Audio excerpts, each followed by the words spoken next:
Muy buenas noches a todos y todas las presentes. Muchas gracias por participar de este taller que pensamos desde la Fundación Equilibri, que les va a ayudar muchísimo en su formación profesional.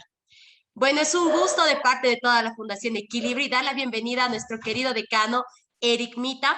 Él es ingeniero comercial, ha realizado magíster en marketing, es doctorado en las ciencias de la educación, dirección y administración en el sector educativo en general. También ha sido director de la carrera de Ingeniería Comercial y actualmente es decano de la Facultad de Ciencias Económicas y Empresariales de la Universidad Mayor Real de San Francisco Javier. También queremos agradecer de parte de la Fundación el trabajo que siempre aporta nuestro querido decano, siempre apoyando a los del tercer sector, que somos las fundaciones y ONGs. Siempre es lindo contar con su apoyo desinteresado, más que todo por el beneficio del desarrollo de las diferentes habilidades de nuestros estudiantes.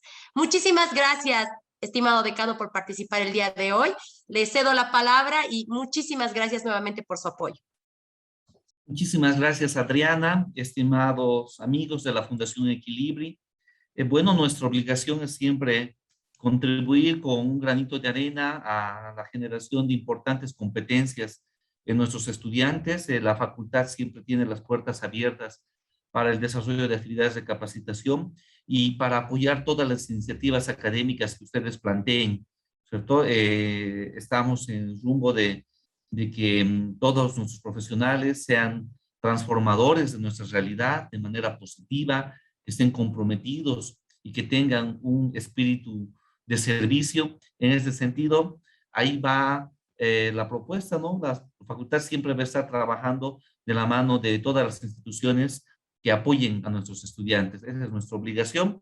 Y bueno, el día de hoy vamos a desarrollar un tema muy bonito, un tema relacionado a la investigación y es decir, el desarrollo de proyectos de investigación. Estamos compartiendo pantalla, sí, ¿no? Se ve, licenciado, se ve. Ahora, en ese sentido, bueno, a veces vamos a iniciar ya nomás la presente exposición, que hemos denominado algunas pautas básicas para la elaboración de trabajos de investigación. Pero ¿por qué pautas? Porque el desarrollar de manera detallada todo el proceso investigativo podría llevarnos bastante tiempo. En este sentido, el día de hoy vamos a hablar de pautas básicas necesarias a ser tomadas en cuenta en el desarrollo de cualquier proyecto de investigación. A veces pensamos que los proyectos de investigación son muy difíciles, son muy complicados, que tenemos miedo a hacerlos, tenemos miedo a encararlos. Sin embargo, es bastante sencillo, mucho, se necesita mucha dedicación de los estudiantes, mucha HN de los investigadores, que es la HN, horas nalgas sentados frente a la computadora, investigando, revisando bibliografías, redactando. No se puede desarrollar un trabajo de investigación sin leer. Muchas veces nuestros estudiantes nos dicen, yo me siento toda la tarde y apenas puedo redactar un párrafo. Y les preguntamos cuántos artículos, cuántos libros has leído. Uno. No, pues no se puede hacer una investigación leyendo solamente una fuente. Hay que revisar bastante y recién van a surgir las ideas, recién va a surgir ese criterio y esa chispa investigadora que todos absolutamente tenemos. Bueno, los elementos básicos de un proceso investigativo son los siguientes. La base principal es la formulación del problema. Posteriormente hay que definir el objeto de estudio, el campo de acción, los objetivos, la hipótesis. Hay que plantear el diseño metodológico, el marco teórico. Y bueno, si es un proyecto de investigación, se recomienda, se sugiere plantear un cronograma de actividades. Posteriormente se ejecutará el proyecto de investigación en función de lo planificado. Entonces, el paso principal del desarrollo de un proyecto de investigación siempre va a ser la formulación del problema. Muchas veces, cuando por primera vez desarrollamos nuestros trabajos, pensamos en el título. ¿Qué título va a poner? O a veces también como docentes nos equivocamos y le pedimos al estudiante, quiero su título para el siguiente lunes. No, pues, tenemos que comenzar siempre con el problema, porque del problema, del objetivo general, va a salir el título de la investigación. Y es más, El título puede cambiar, incluso cuando se concluya la investigación, el título puede ser reformulado en función del contenido, en función de los hallazgos que la investigación proporcione. Entonces, a veces hay una discrepancia también entre docentes, entre investigadores, respecto a la forma en la cual se debe redactar el título. Generalmente puede hacérselo de dos maneras, o de forma interrogativa o a través de un párrafo afirmativo. Pero lo que sí debe plantear un problema, ser formulado claramente, demostrar que el problema también tiene variables que van a ser medidas a lo largo de la investigación. Por ejemplo, vamos a hablar a lo largo de la exposición del día de hoy de un ejemplo sobre el rendimiento académico. Vamos a suponer que estamos trabajando en la carrera de Ciencias Ocultas de la Universidad de las Maravillas. Y el problema es el siguiente. El bajo rendimiento académico en estudiantes de la carrera de Ciencias Ocultas genera altos niveles de retención y deserción. ¿Cuál es el problema? Los estudiantes se están aplazando y este bajo rendimiento está haciendo que repitan el año, retención, o que abandonen, deserción. Esa sería la formulación a través de una afirmación. Se puede formular el problema a través de una pregunta, por ejemplo, el mismo. ¿Cuáles son las causas del bajo rendimiento académico de los estudiantes de la carrera de Ciencias Ocultas, el cual genera alto nivel de retención y deserción? Podría ser de esa manera. ¿Por qué a veces, particularmente como investigador, sugiero a mis estudiantes redactarlo en forma de pregunta? Redactar en forma de pregunta facilita la formulación de la hipótesis. Es decir, ¿por qué? Porque la hipótesis es la respuesta anticipada al problema de investigación que debe ser comprobado a lo largo del trabajo, a lo largo del estudio. Entonces, cuando es formulado de manera interrogativa, se facilita al estudiante la formulación de esa hipótesis. En cambio, cuando es formulado de manera afirmativa o como un párrafo que tiene sus variables y demás, un poco el estudiante debe desarrollar una labor de abstracción mayor para formular la hipótesis. Entonces, vamos a la siguiente parte. Una vez que hemos formulado el problema, debemos plantear el objeto de estudio. ¿Qué es el objeto de estudio? Es la parte de la realidad que el investigador va a estudiar. Es un conjunto de fenómenos, de hechos, de procesos sobre el cual se va a desarrollar la investigación científica. ¿De dónde sale el objeto de estudio? Del problema.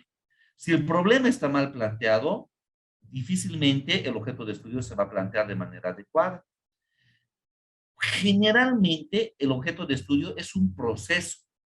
Por ejemplo, nuestro problema era cuáles son las causas que motivan el bajo rendimiento académico de los estudiantes de la carrera de Ciencias Ocultas. Entonces, lo que tenemos que estudiar ahí es el proceso de enseñanza-aprendizaje que se desarrolla en la carrera de Ciencias Ocultas.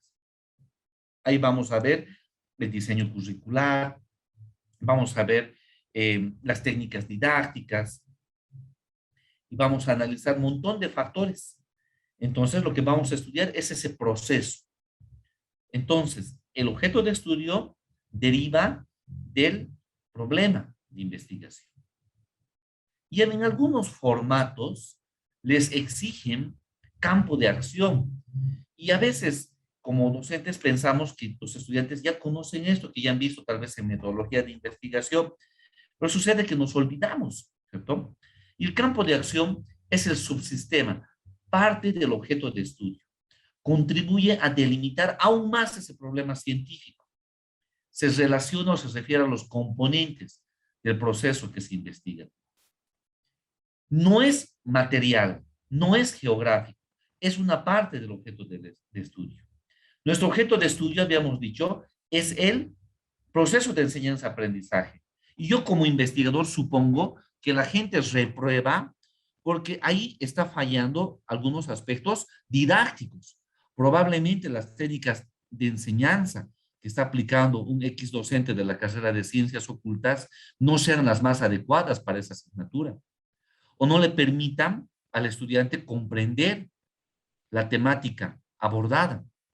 Pero no solamente eso, otros aspectos que generan bajo rendimiento académico pueden ser los factores externos. Por ejemplo, factores psicológicos. Sí, señor, hay estudiantes que probablemente tengan abulia, es decir, falta de voluntad para estudiar. Factores sociales, factores socioeconómicos. A veces los estudiantes tienen que trabajar porque tienen hijos y les queda muy poco tiempo para estudiar. O factores tecnológicos. El acceso a la tecnología, por ejemplo, en carreras del área desconcentrada, es bastante dificultoso. Tienen que subirse para captar señal de internet a la montaña, no sé qué. Hoy día estábamos en Villa Serrano y yo llevé un celular Viva y un celular Tigo y ninguno de los dos estaba con una señal nítida, por ejemplo, y tenía problemas de conexión. Entonces, imagínense en sus clases, probablemente esa sea una causal de bajo rendimiento académico. Entonces, vamos a suponer que nuestro campo de acción es ese, análisis de los factores didácticos y externos que influyen en el rendimiento académico de los estudiantes de ciencias ocultas de la Universidad de las Maravillas. Los objetivos. ¿Qué son los objetivos? Los objetivos se puede definir la finalidad que queremos alcanzar para la investigación. Las respuestas, lo que vamos a hacer como investigadores para responder a ese problema que hemos planteado. Aquí hay un error, el por qué se desarrolla la investigación. Para definirnos, para definir un buen objetivo, podemos preguntarnos, ¿para qué se hace la investigación? Podemos decir que es el compromiso que trae el investigador y que le permite definir qué métodos, qué técnicas va a utilizar. Los objetivos siempre deben ser redactados en verbo infinitivo, terminados en ar, ir. ¿Por qué? Porque denotan acción. Ejemplo, nuestro problema de investigación era cuáles son los factores o las causas por las que se genera bajo rendimiento académico en la carrera de ciencias ocultas. Y eso provoca alto nivel de retención y deserción. Entonces, el objetivo general, ¿cuál sería? Analizar los factores que generan un bajo rendimiento académico en la carrera de ciencias ocultas e inciden en los altos niveles de retención y deserción. Como pueden ver, todo tiene una correlación. Del problema sale el objeto de estudio, el campo de acción y el objetivo general. Y los objetivos específicos podemos decir que son el conjunto de pasos, de procedimientos, de escalones que debemos desarrollar para alcanzar el objetivo general. El cumplimiento de los objetivos específicos nos permite alcanzar el objetivo general y siempre debe ser redactado en tiempo infinitivo verbal, terminado en ar, ir, porque denota acción. Jamás se debe redactar en sustantivo los objetivos específicos. Ejemplos de objetivos específicos. Analizar el estado del arte relacionado con el rendimiento académico en carreras universitarias. ¿A qué me refiero con el estado del arte? Las investigaciones previamente desarrolladas con la temática del rendimiento académico. ¿Qué se ha descubierto? ¿Qué investigaciones se han hecho? ¿Qué hallazgos se han hecho al respecto? Eso nos va a dar pautas para encaminar nuestro proyecto de investigación. Vamos a analizar los estilos de enseñanza y técnicas didácticas de los docentes. ¿Por qué? Porque nuestro objeto de estudio hemos indicado que probablemente sea causal del bajo rendimiento académico las técnicas didácticas que se estén utilizando.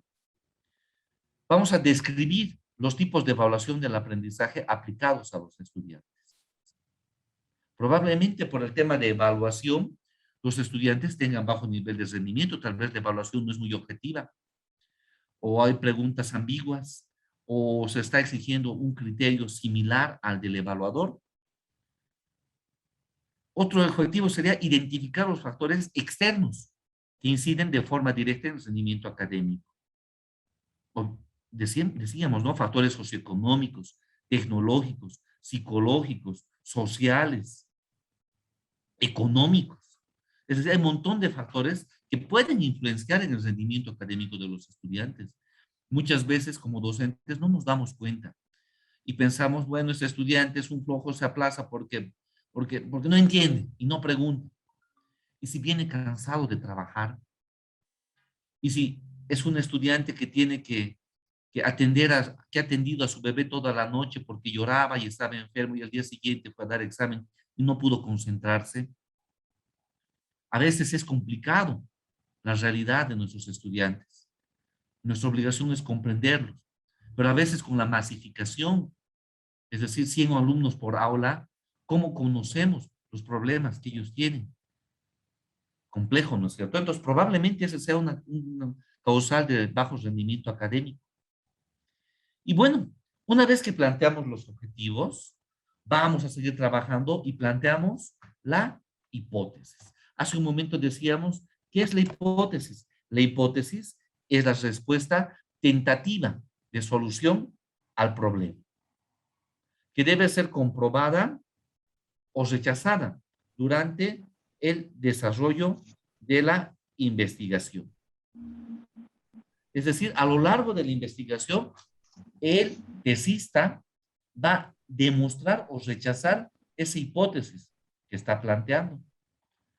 Por ejemplo, podríamos plantear la siguiente hipótesis.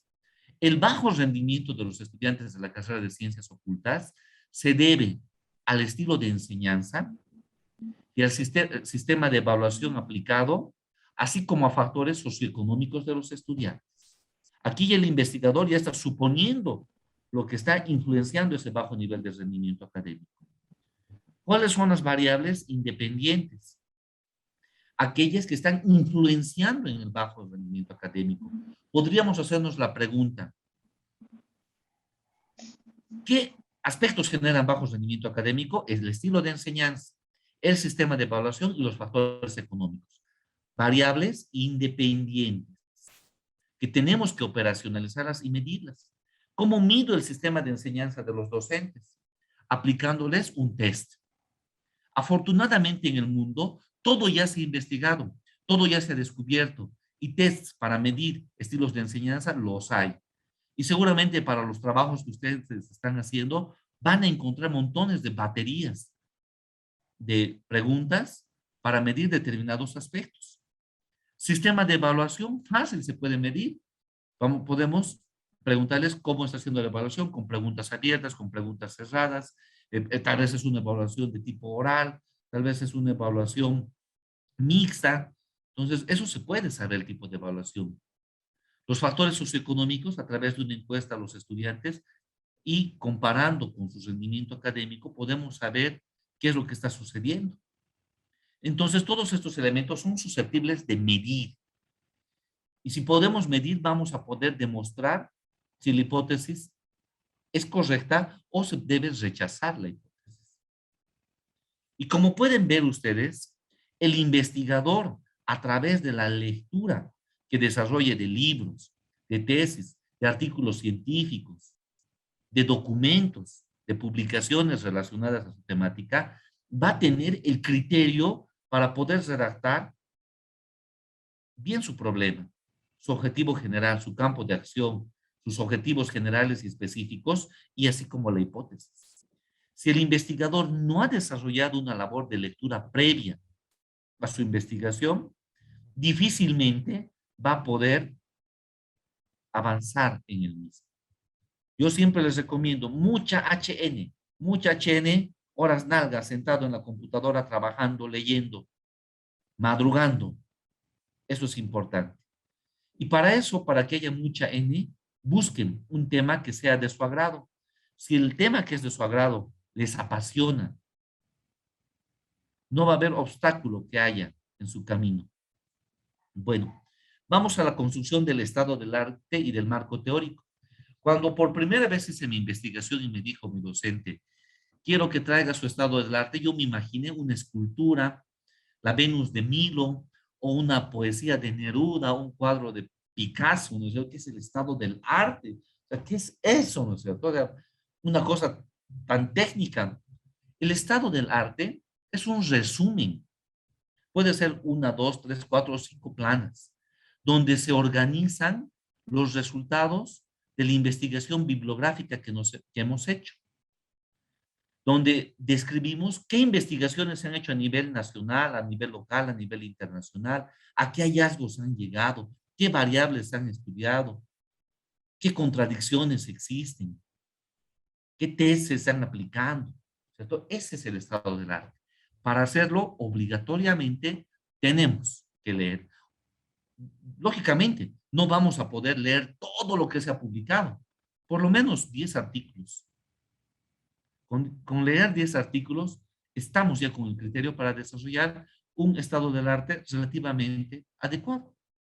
Entonces, a veces el estado del arte considera el estado de la investigación, qué es lo que se ha investigado sobre esa temática, qué es lo que se ha debatido. Ahora, nuestra investigación se puede insertar a ese debate, a esas cuestionantes que existen entre los investigadores. Incluso se puede poner en el estado del arte alguna discusión de problemas teóricos, problemas metodológicos, si queremos profundizar demasiado, ¿no? Pero por lo menos el estado del arte tiene que tener el estado de la investigación al respecto. Con eso estamos ya contentos. Con eso su docente les va a decir que está muy bien. Ahora, el marco teórico. El marco teórico se lo construye una vez desarrollado el estado del arte. Es un proceso para obtener información bibliográfica de libros, de artículos, de revistas científicas, hemerográfica, por ejemplo, de periódicos, videográfica y otros elementos que pueden estar relacionados directamente con el planteamiento del problema, los objetivos. Tenemos varias fuentes para hacer nuestro marco teórico.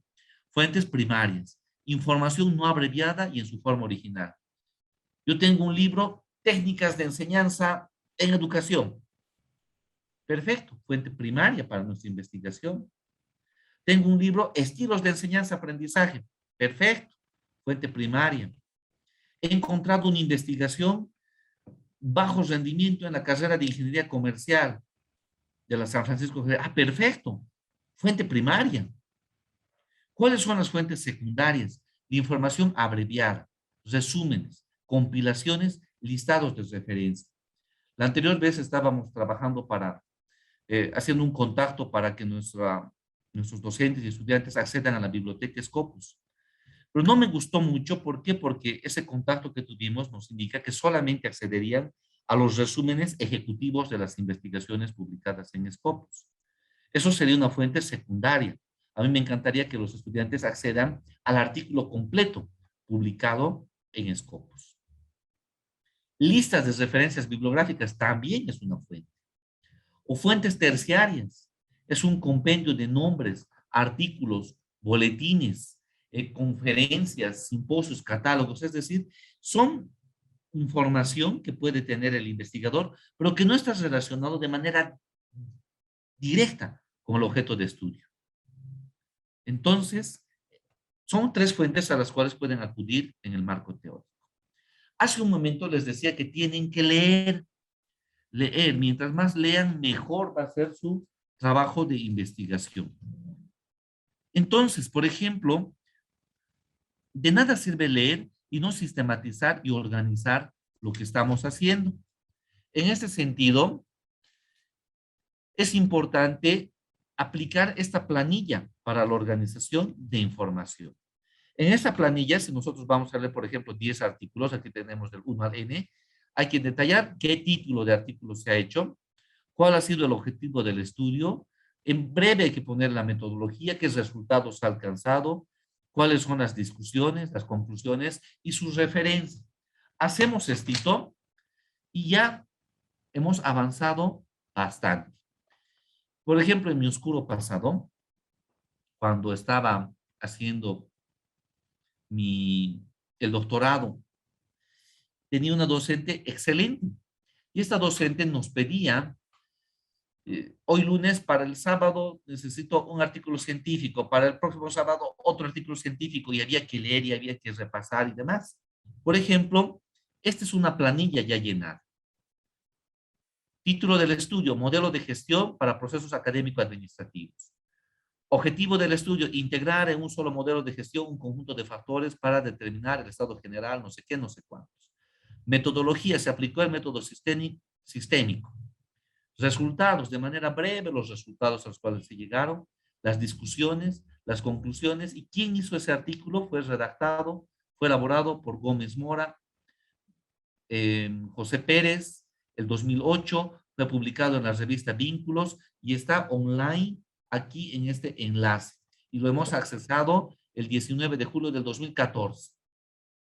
Y aquí está otro artículo, la gestión académica, lo mismo.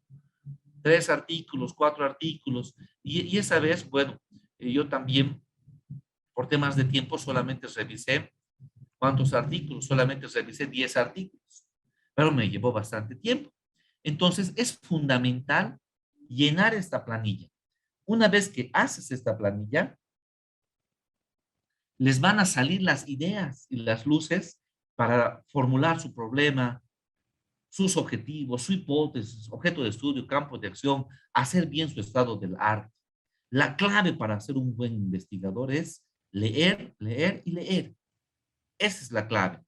Yo a veces digo, eh, perdón, ¿se ha visto la planilla, queridos jóvenes? Sí, licenciado. Se ha visto, ¿no? Entonces voy a dejar de compartir la planilla y vamos a retomar a las diapositivas. Entonces la clave para hacer una buena investigación es leer, ¿no es cierto? Entonces esta planilla es un instrumento muy importante porque te ayuda a sistematizar. Ahora, otro problema y otra observación que tienen siempre nuestros estudiantes en el diseño metodológico. En el diseño metodológico, ¿qué error cometen? Se va a utilizar el método inductivo, deductivo, histórico, sistémico, no sé qué, no sé cuántos, como 20, 30, 40 métodos, y no sabemos de qué manera los están aplicando. Entonces, en el diseño metodológico, ustedes tienen que poner efectivamente qué método y cómo se va a aplicar, qué técnica y cómo se va a aplicar, al igual que los instrumentos, al igual que el muestreo y demás aspectos. Entonces, el diseño metodológico es, perdón, el conjunto de procedimientos para dar respuesta a la pregunta de investigación, al problema, para comprobar la hipótesis. Es la estrategia, el plan que el investigador plantea para alcanzar los objetivos de su investigación. Ejemplo, tiene que tener los métodos. Efectivamente, ¿qué método se va a aplicar? 3 o 4 métodos, pero que efectivamente se apliquen y que el investigador sepa por qué se van a aplicar. Las técnicas. Técnicas como ser la encuesta, la entrevista, la observación. Instrumentos. Por ejemplo, ¿cuál es el instrumento de la encuesta? El formulario de encuesta o el test. El instrumento de la observación, la guía de observación. El instrumento del grupo focal, la guía del grupo focal. ¿Qué procedimientos de muestreo vamos a aplicar? Es decir, ¿a cuántas personas se van a involucrar en la investigación? Por ejemplo, en la carrera de Ciencias Ocultas hay 5,000 estudiantes, pero no vamos a poder preguntarles a los 5,000. De acuerdo al procedimiento de muestreo, preguntaremos a 350 estudiantes, divididos por primero, segundo, tercer y cuarto año. En algunos casos, por ejemplo, investigaciones, por ejemplo, del área de química, del área tecnológica, del área de medicina, se utilizan materiales reactivos, instrumentos tecnológicos, insumos importantes, ¿no es cierto?, para la investigación, materiales. Por ejemplo, en investigación en el área de las ciencias sociales, derechos, ciencias económicas, materiales no utilizamos. Y otros que el investigador considere pertinente. Hasta aquí, yo quisiera que planteen algunas preguntas, algunas interrogantes, puesto que hasta aquí estaríamos hablando de los elementos más importantes que conlleva un proyecto de investigación. Y ya desde el punto 2 vamos a hablar algunos tips de redacción científica. No sé si tuvieran dudas, consultas, preguntas. Adelante. Adelante, o quizás al final de la presentación.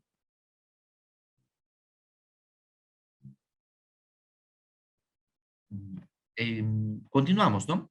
Bueno, en la redacción científica es muy importante trabajar con el lenguaje. Es decir, un documento bien redactado es aquel documento que personas que aún no siendo del área de la formación profesional pueden comprender. Un documento demasiado técnico, que utiliza demasiada jerga técnica, probablemente no sea comprendido por personas que no sean del área. En suma, tenemos que tratar de que el documento sea comprensible, inteligible para todas las personas. En redacción científica hay que redactar con sencillez. Hay que cuidar la sintaxis, la manera en la cual se ordenan las palabras. No se debe utilizar metáforas, por ejemplo. A veces utilizamos mal las palabras. Hay que trabajar bien los tiempos verbales. La voz activa, voz pasiva en cuanto a verbos, eufemismos, jerga, singular y plural, números, abreviaturas, el la, el o la, sencillez. Es decir, cuando trabajamos en investigación científica, hay que plantear oraciones simples para evitar dificultades gramaticales graves. Parece incluso hasta una poesía. O la sintaxis, la manera de ordenar las palabras. Y aquí tenemos un ejemplo claro de lo que no se debe hacer. Por ejemplo, yo les preguntaría, aquí a Cristina, que le estoy viendo aquí en el Zoom, ¿cuántas personas emplean su empresa separadas por el sexo? Ay, ay, ay, me puede decir, bueno, yo no sé cuántas se habrán divorciado a causa del sexo. No sé. Pero la pregunta más fácil sería, ¿cuántos hombres y mujeres emplea su empresa? Esa es la pregunta. Porque si le damos vueltas, ya podemos entender otra cosa. O por ejemplo esto, antibióticos en combinación utilizados para tratar los resfriados prohibidos por la FDA, por la Agencia Federal de Control de Drogas de Estados Unidos. ¿Acaso los resfriados están prohibidos? ¿Está prohibido resfriarse? Yo que sepa, no. Pero aparentemente, con esta redacción, daríamos a entender que está prohibido, pues, resfriarse. Y no es así. Entonces, hay que tener cuidado con la sintaxis. ¿Qué son las metáforas? En poesía se utilizan las metáforas, ¿no es cierto? O a veces los enamorados hacen poemas a sus amadas y ponen metáforas. Tu piel es tan hermosa como el blanco de la luna. Eso es una metáfora. En investigación científica no se usa metáforas. Jamás. A veces utilizamos palabras de manera inadecuada que se anulan unas a otras. Yo podría decirle, Adriana, eres buena alumna, pero tienes bajas notas. Entonces no es buena alumna. O puede decir, este alumno es responsable, pero no viene mucho a clases, no presenta sus tareas, pero se distrae, no sé qué. Entonces no es buen alumno. O podemos decir, esta columna está construida, pero el suelo donde se ha fundado no es firme, entonces no sirve la columna. Entonces, el pero siempre anula lo anterior. Entonces, hay algunos ejemplos. Por ejemplo, hay que tomar en cuenta, hay que considerar esto del precio, perdón, de la alternativa. Oraciones que vienen en la alternativa. ¿Qué es una alternativa? Es la opción entre dos cosas. Por ejemplo, la alternativa es mantener o bajar el precio. Hay oraciones de alternativa. La alternativa es construir sobre con la columna existente o demolerla y hacer un tratamiento de suelos para que sea resistente. Cantidad, ¿cierto? Hay que usar esta palabra cuando se refiere a una masa o conglomerado. Ejemplo, una gran cantidad de efectivo, que es mucho dinero. Caso, a veces en el lenguaje técnico o jerga se utiliza el caso. Por ejemplo, dice, en este caso, en todos los casos, en ningún caso. ¿Por qué no simplificamos y en vez de decir en este caso decimos aquí? O en todos los casos decimos siempre. O en ningún caso decimos nunca. Podemos simplificar las palabras. O a veces unimos verbos de manera redundante. El caso está siendo estudiado por el juez. Y necesariamente estamos uniendo los verbos ser y estar. Entonces, en vez de decir la propuesta está siendo estudiada, podemos decir el director está estudiando la propuesta o el director estudia la propuesta. Se usan menos palabras. El IO. Es un error utilizar a veces el IO. Por ejemplo, la construcción de esta carretera es responsabilidad del gobierno y o municipio. Si así estaría la ley, el municipio, ¿qué va a decir? No, no, no, no, es responsabilidad del gobierno, yo no tengo que construir nada. Y el gobierno va a decir, no, no, no, aquí dice y o municipio, entonces el municipio tiene que construir, ya no es mi responsabilidad. Y al final nadie lo construye. Entonces hay que tener cuidado. El IO a veces genera ambigüedad. Un elemento muy importante a ser tomado en investigación y en redacción científica es el uso de los tiempos verbales. Es decir, utilizar de manera inadecuada un tiempo verbal atenta contra la ética en la investigación científica. ¿A qué me refiero con la ética? Parte de la ética en investigación científica es no plagiar, es decir, robarse el trabajo de otro y asumirlo como de nuestra autoría. Eso es un plagio. En algunos países, por ejemplo, países europeos, han habido casos de ministros que han renunciado a su cargo porque se ha demostrado que han plagiado una parte de su tesis. Y miren cómo es Bolivia. Han habido vicepresidentes que se ha demostrado que no tenían título y han seguido ejerciendo el cargo, ¿no? Pero bueno, entonces, siempre que citemos los trabajos anteriormente publicados, hay que hacerlo en tiempo presente. De acuerdo a la investigación planteada por Gutiérrez y Paredes 2008, se tiene que el bajo rendimiento se debe a factores socioeconómicos. Tiempo presente. Todo lo que se ha publicado, todo lo que hemos consultado, tiempo presente.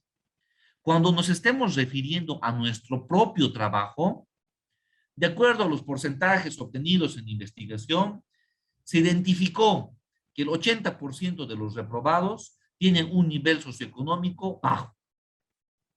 Todo lo relacionado a nuestro trabajo, a nuestros hallazgos, tiempo pasado. ¿Cuándo se da la excepción? Cuando hay que atribuir algo a algún autor. Smith demostró que el bajo rendimiento se debe a el estilo de enseñanza de los docentes. Perfecto. Esa es la única excepción. Ojo. A lo largo del artículo se van a emplear diferentes tiempos verbales. Sí, señor, o a lo largo de la investigación.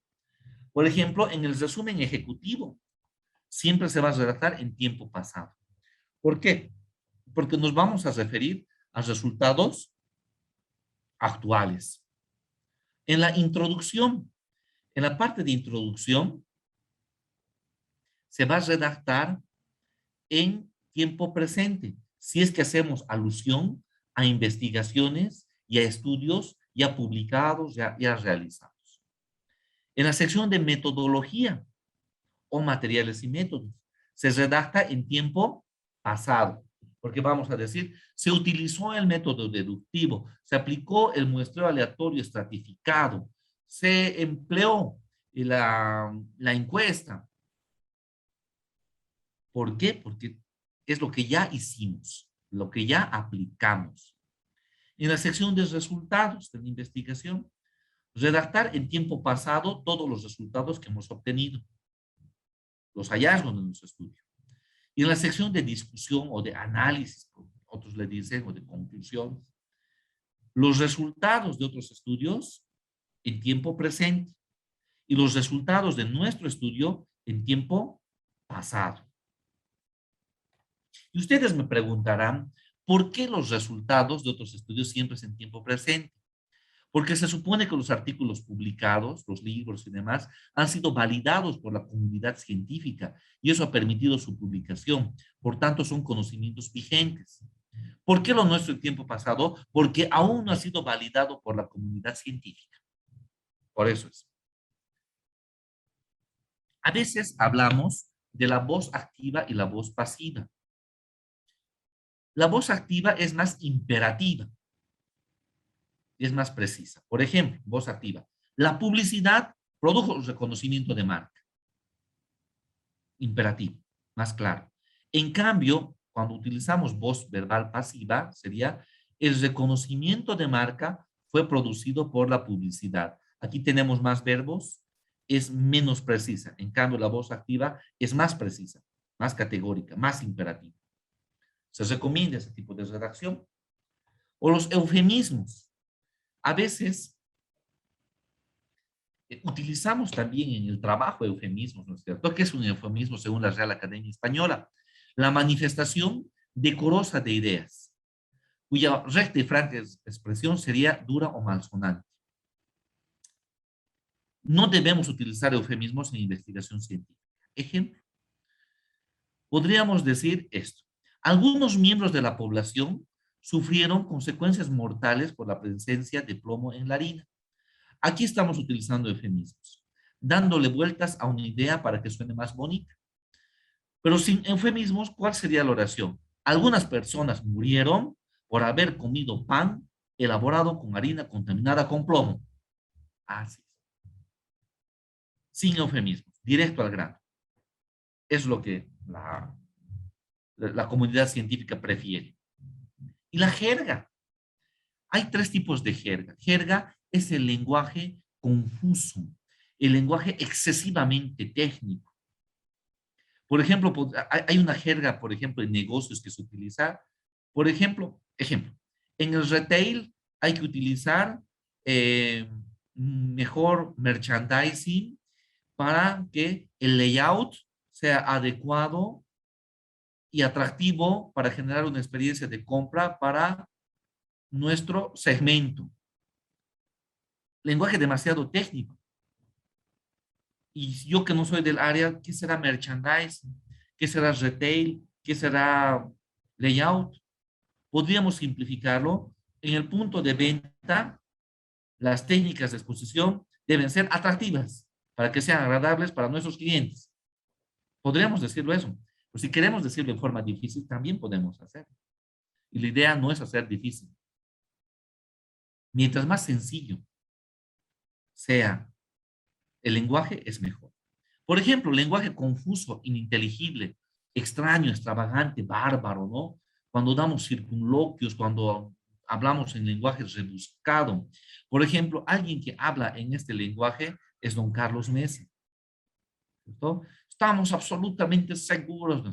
Entonces, es un lenguaje extravagante, es decir, a veces ininteligible, a veces la gente común no lo entiende. O terminología técnica, un idioma característico de una actividad especial. Por ejemplo, un médico nos va a hablar sobre un lenguaje totalmente técnico y a veces le decimos, señor, ¿qué tengo? Dígame en términos más sencillos. Terminología técnica. O a veces nuestro lenguaje es oscuro y pretencioso, muy rebuscado, ya como la poesía, ¿no? Como la poesía y no es poesía lo que estamos haciendo en investigación científica. Entonces, a veces es inevitable redactar en términos demasiado técnicos. Sin embargo, se puede hacerlo, pero hay que plantear la definición o explicar a qué se refieren esos términos técnicos.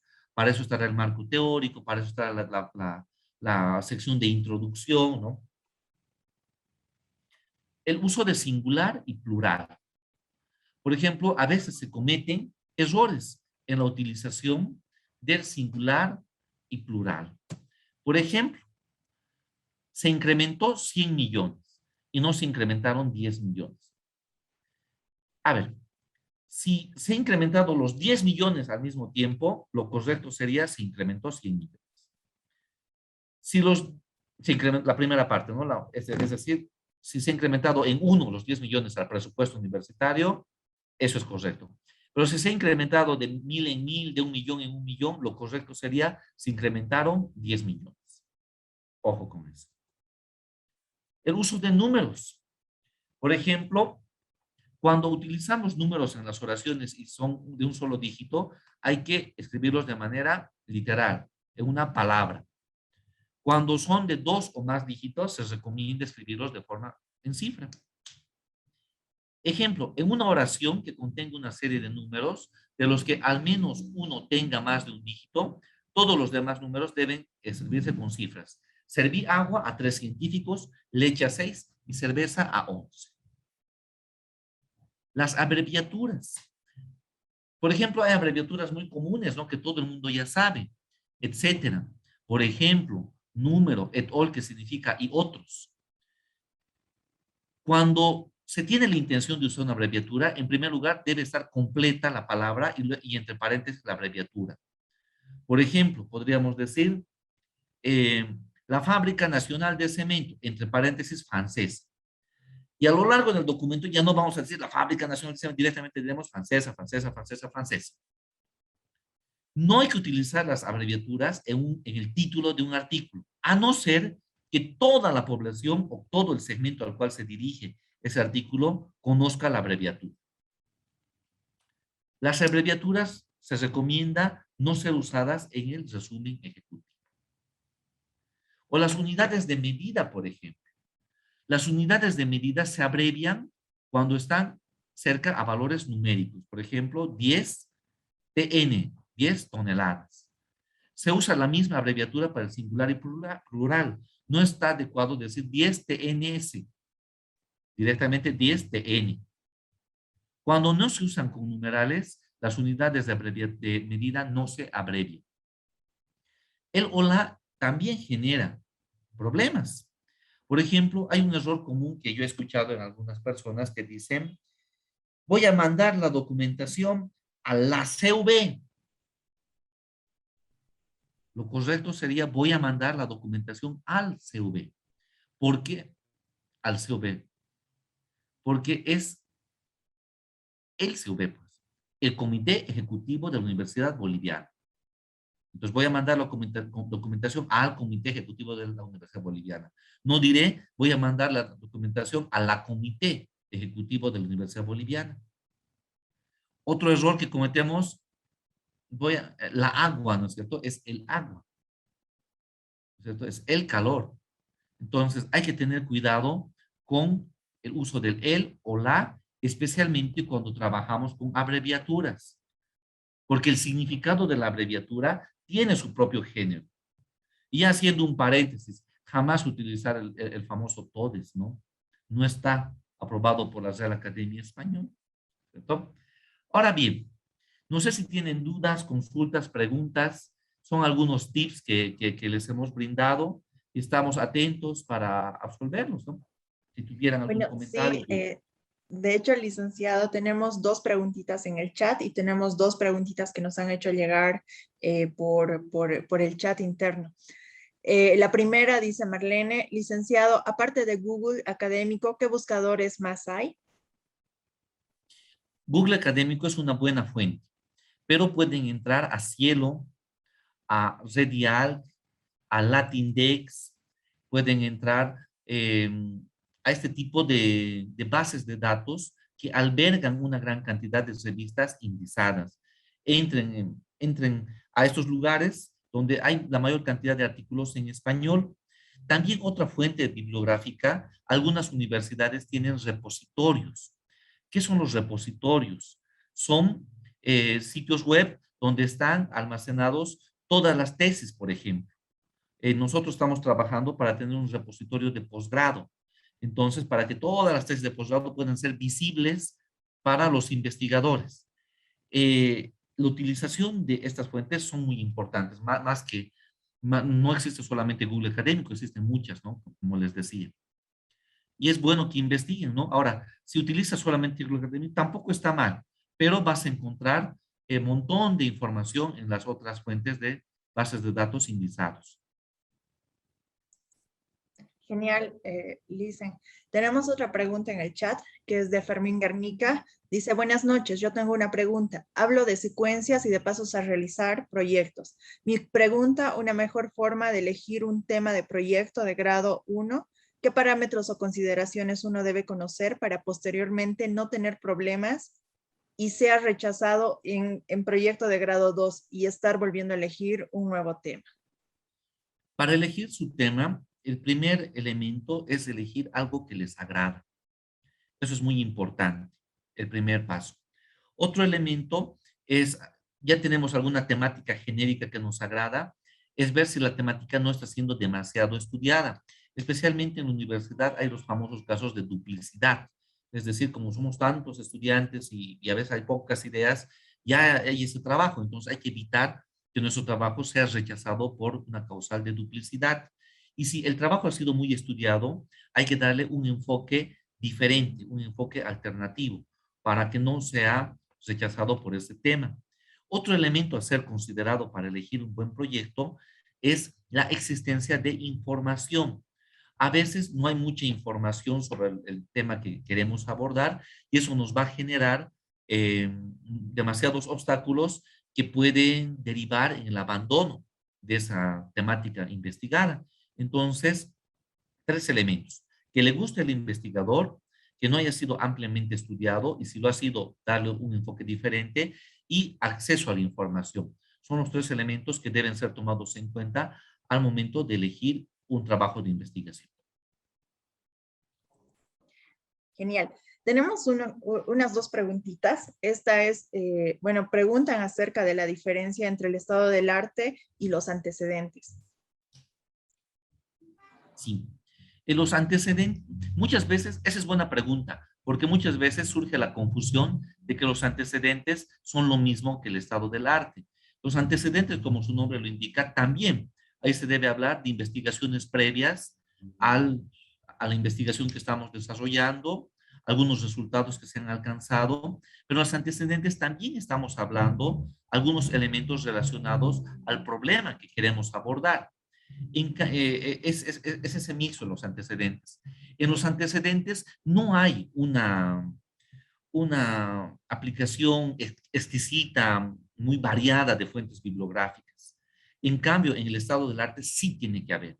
Es decir, ahí tenemos que hacer gala de que el investigador ha revisado muchas fuentes, ahí tiene que hacer gala de citas bibliográficas, mencionar autores, mencionar, por ejemplo, tal autor dijo X, tal autor dijo y hay un debate al respecto. Entonces, ahí tiene que hacer ese análisis conjugando una teoría, contrastándola con otra, por ejemplo.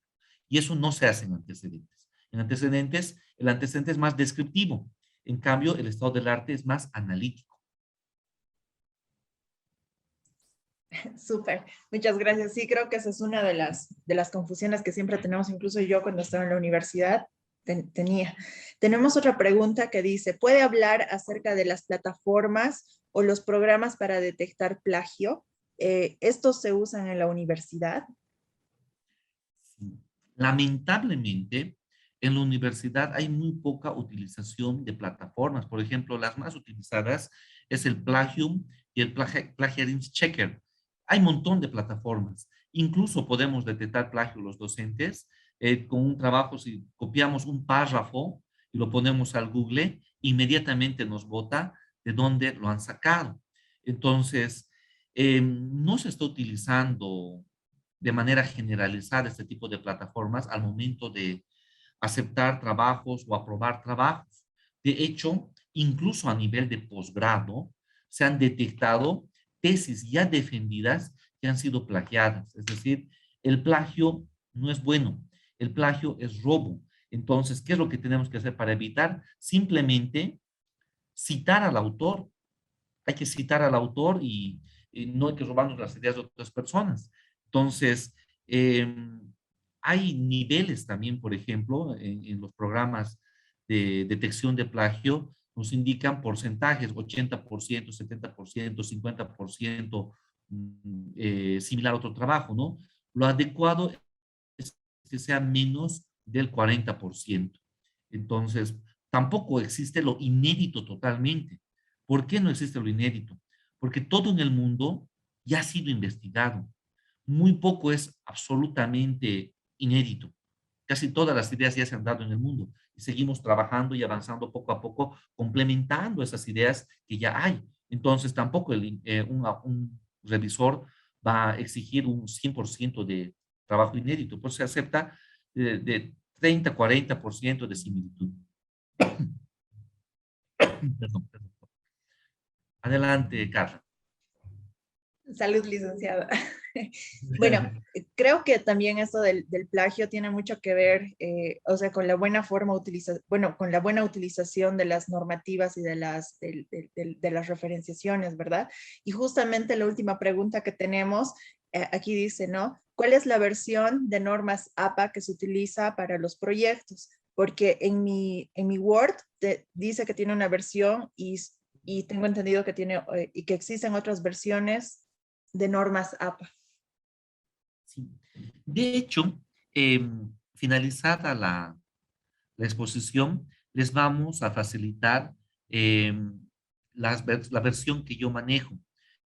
Las normas APA no es que cambian cada año, es decir, por ejemplo, se pone eh, apellido, se me ocurre, Canaviri, Marlene, entre paréntesis, publicado 2018, entre comillas, la sociedad del siglo XXI, editorial Santa Fe, el país, Argentina, ¿cierto? Entonces, la manera de referenciar es muy similar en todas las versiones. ¿En qué diferencian las versiones? En que en la sociedad del conocimiento ya no solamente se están referenciando libros, artículos, se están referenciando videos, se están referenciando blogs, se están referenciando conferencias, ponencias, sesiones Zoom. Entonces, las nuevas versiones están incorporando nuevas fuentes o el formato para referenciar nuevas fuentes. Ahora, lo que yo es decir, no ha cambiado, o sea, referenciar un libro, un artículo, pero las nuevas fuentes, un periódico digital, eh, son nuevas fuentes que se están aplicando y que las nuevas versiones están incorporando, ¿no es cierto? Se recomienda utilizar el formato más actualizado, ¿no es cierto? Ahora, otro elemento más a tomar en cuenta es que mientras más referencias ustedes apliquen, eso va a generar una buena impresión a los revisores de sus trabajos. Porque cuando revisa un trabajo donde aplicaste o referenciaste en APA 10 fuentes y otro trabajo donde hay unas 50 fuentes referenciadas en APA, no, pues este trabajo, este joven ha investigado, saben, ¿no es cierto? Y se nota.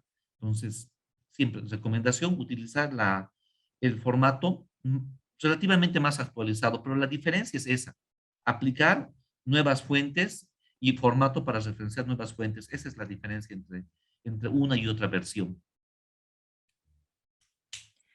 Súper, licenciado. Y complementando también, ahora que toca eso del formato, a todos los chicos que están, bueno, que han ingresado a la sala, tengo entendido que están en esta etapa de hacer su proyecto o más adelante van a tener que hacer el proyecto. Creo que un tip muy importante es que puedan, antes de iniciar su documento y paralelamente a que están haciendo la investigación, puedan primero programar el formato de sus, por ejemplo, subtítulos, títulos, que al final va a ser un gran alivio ya simplemente arrastrar y poner las tablas de contenido. Eso, por ejemplo, por lo menos a mí me sirvió tanto para por ejemplo, cuando tienes que hacer tu tabla, ¿cómo se llama? Tu tabla de contenido de tablas acerca de las ecuaciones o de imágenes, ¿no? Creo que eso también es importante que podamos mencionar.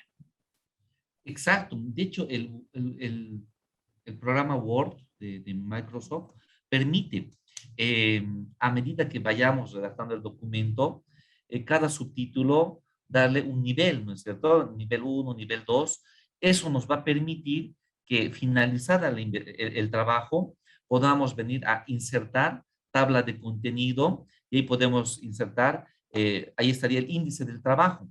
Podemos hacer el listado de cuadros, listado de gráficos con ese instrumento. De hecho, el Word también nos permite la referenciación. Podemos ir referenciando en el Word porque existe esa opción.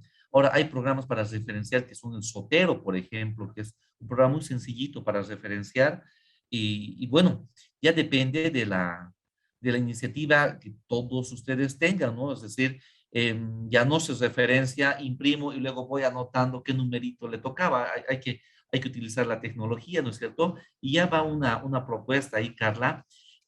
Hace tiempo dimos una charla similar a esta con con otro colega de la facultad sobre elaboración o sea, la utilización del Word en trabajos de investigación, donde les enseñábamos cómo hacer el salto de página para introducir la numeración, por ejemplo, en los índices con los números romanos en minúscula y luego la numeración del cuerpo del documento con los números arábigos para que no salga en la carátula la numeración. Entonces se puede hacer todos esos saltos de página también que son muy importantes. Bueno, parecen detalles, pero nos facilitan el trabajo, ¿no?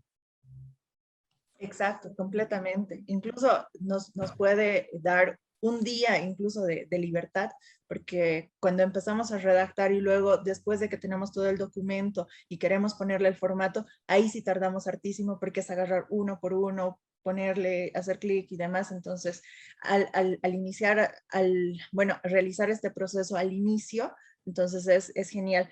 Sí, queda la invitación hecha, licenciado, nosotros contentos, nosotros siempre queremos dar este tipo de espacios dentro de la fundación para también ayudar y colaborar a todos los estudiantes, ¿no? Yo creo que estos tips nos sirven, por lo menos a mí sí me han servido bastante.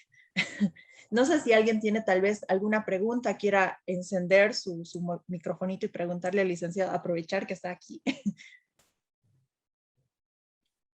Yo no tengo ninguna otra pregunta más.